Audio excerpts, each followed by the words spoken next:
بسم اللہ الرحمن الرحیم۔ السلام علیکم ورحمۃ اللہ وبرکاتہ۔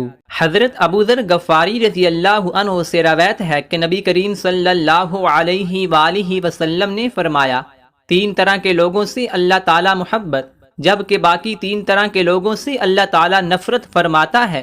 جن سے اللہ تعالی محبت فرماتا ہے ان میں سے پہلا وہ شخص ہے جو ایسی قوم میں رہتا ہو جس قوم کے پاس کوئی آدمی رشتہ داری اور قرابت داری کی بنیاد پر نہیں بلکہ محض اللہ کا واسطہ اور قسم دے کر کچھ مانگنے آیا ہو، اور وہ قوم ایسے آدمی کو دینے سے انکار کر دے، اور یہ شخص علیحدگی میں اس مانگنے والے کی اس طرح مدد کرے کہ اللہ تعالیٰ اور مانگنے والے کے علاوہ کسی کو اس بات کا پتہ نہ چلنے دے۔ دوسرا وہ آدمی جو کسی ایسے قافلے میں شریک سفر ہو کہ وہ قافلے والے سفر کی تھکاوٹ کی وجہ سے رات کو سو جائیں، اور یہ شخص اللہ کی طرف متوجہ ہو کر آہوازاری اور کلام اللہ کی تلاوت میں مشغول ہو جائے۔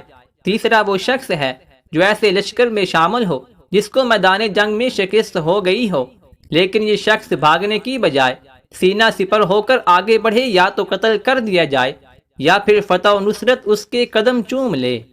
نبی کریم صلی اللہ علیہ وآلہ وسلم نے فرمایا، تین طرح کے لوگوں سے اللہ تعالی نفرت کا معاملہ فرماتا ہے۔ پہلا وہ شخص ہے جو بوڑھا ہو جائے پھر بھی زنا کرے۔